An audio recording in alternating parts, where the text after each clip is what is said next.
It's a bright Monday morning. Welcome to the AM News here on the AM Show. My name is Pakwisi Shandov. To our very first story, the management of the Electricity Company of Ghana and the Ghana Water Company Limited have indicated that they are overburdened with operational costs and are struggling to survive. They are still insisting on an increment of 148% for electricity and 344% for water. The utility service providers made these known at a public hearing organized by the Public Utilities Regulatory Commission in the Volta regional capital of Ho.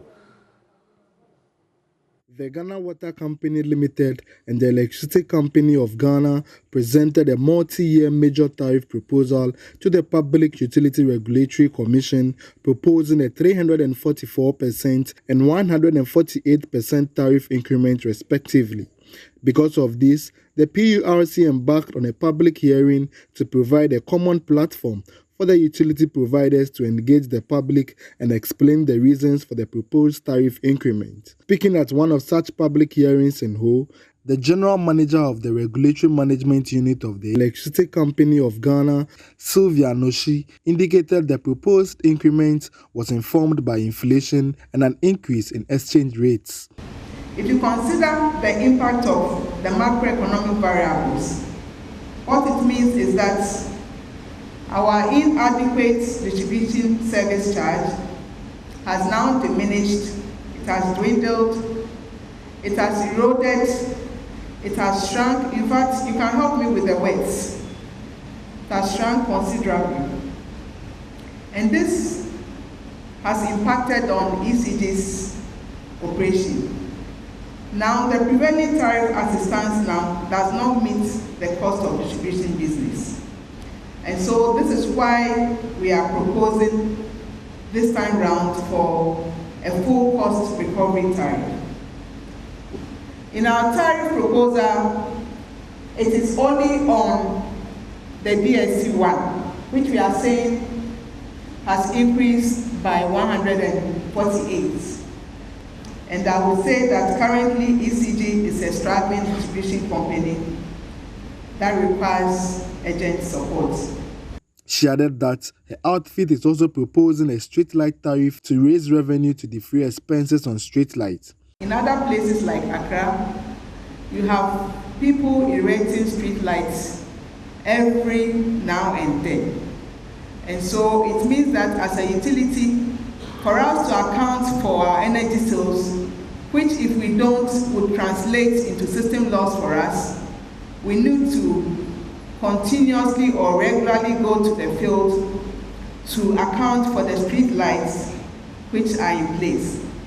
And we often would have to submit the cost of these street lights maybe to the ministries. And they are interested in knowing whether you have calculated the costs well using the appropriate tariff. And therefore, based on that, we are proposing that the Commission can come out with a tariff to help us account for the cost of street lights accurately. The manager of the Corporate Planning, Monitoring and Evaluation Department of the Ghana Water Company Limited, Seth Atiapa, detailed that the proposed tariff increment is because of the high cost of production due to pollution, maintenance, debt overhang, inflation and depreciation of the cedi. You say, oh, I don't do galamsey. But do you have a small factory? Do you have a small workshop?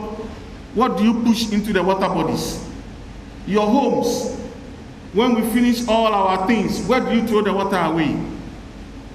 We are sensitizing you so that we desist from all these practices. But if we continue to do it, the water we abstract will become more dirty. We will require more money to treat it because we buy more chemicals. And this is what has happened to us. And even in some cases, we have stopped treatment completely because the turbidity or the pollution in the water has made it to be untreatable. Participants lamented the proposed increase in tariff, suggesting it should be reduced considering the hardship in the country. The Executive Secretary of the PURC, Ishmael Aka, said the Commission will do further engagements before issuing its recommendations. So all what they presented here are their proposals. PURC has not done any analysis on, more like we've not come out with a tariff.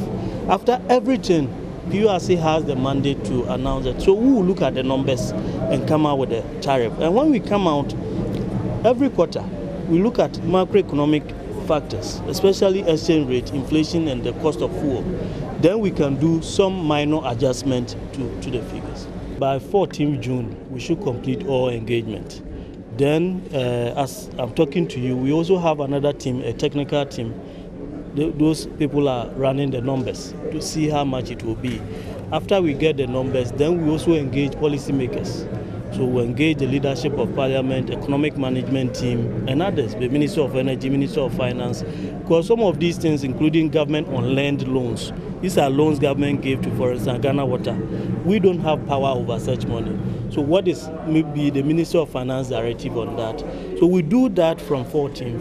And so by the 1st July, we should be able to come out with a decision. Fred Kwame Asari, JoyNews.